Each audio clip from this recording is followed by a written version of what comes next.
Hello बच्चों, स्वागत है आपका ड्रीम विद अल्पना पे। आज मैं आप लोगों को पढ़ाने जा रही हूँ ज्योग्राफी क्लास 10 का फर्स्ट चैप्टर अध्याय 1, यानी कि आपके चैप्टर का नाम है संसाधन और विकास। सबसे पहले हम आपको बताएंगे कि संसाधन किसे कहते हैं, व्हाट इज रिसोर्सेज।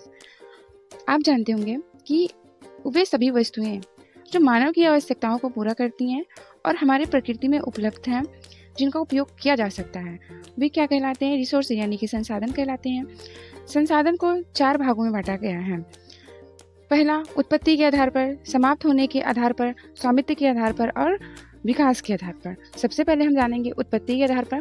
उत्पत्ति के आधार पर संसाधन को 2 भागों में बांटा गया है, बायोटिक रिसोर्सेज और अबायोटिक रिसोर्सेज। जैव संसाधन और अजैव संसाधन। जैव संसाधन वे वस्तुएं कहलाती हैं जो जिसमें जीवन पाया जाता है, यानी कि जिनके अंदर जीव होता है, वे जैव संसाधन कहलाती हैं। उदाहरण के लिए वन, पशु, मछली आदि आएंगे। अजैव संसाधन यानी कि बायोटिक रिसोर्सेज वे वस्तुएं जिनमें जान नहीं पाई जाती, यानी कि निर्जीव होते हैं, वे अबायोटिक रिसोर्सेज कहलाती हैं। एग्जाम्पल के लिए जल, वायु, खनिज। क्या आपने जल में, वायु में और खनिज में आपने जान देखी है? पर्वत में, पहाड़ों में, ये सब प्रकृति द्वारा बनाए गए हैं, लेकिन इनके अंदर में जान नहीं पाए जाते हैं, यानी कि दोनों ही प्रकृति द्वारा ही बनाए गए, जैव संसाधन भी अजैव संसाधन भी। लेकिन जैव संसाधन के अंतर्गत जीवन पाया जाता है, अजैव संसाधन के अंतर्गत जीवन नहीं पाया जाता है। नेक्स्ट आता है हमारा समाप्त होने के आधार पर। समाप्त होने के आधार पर संसाधन को 2 भागों में बांटा गया है, नवीकरणीय संसाधन और अनवीकरणीय संसाधन।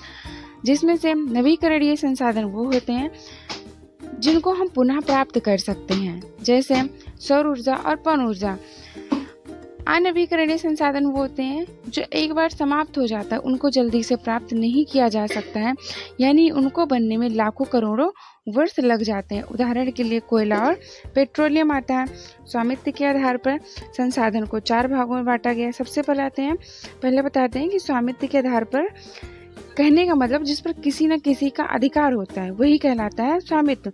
इसको 4 भागों में डिवाइड किया गया है, व्यक्तिगत संसाधन, सामुदायिक संसाधन, राष्ट्रीय संसाधन और अंतर्राष्ट्रीय संसाधन। अगला आता है हमारा विकास के आधार पर। विकास के आधार पर संसाधन को 3 भागों में बांटा गया है, संभावित संसाधन, विकसित संसाधन और भंडारण। बच्चों, यदि आपको हमारा वीडियो पसंद आया हो तो प्लीज़ हमारे चैनल को लाइक और सब्सक्राइब ज़रूर करें।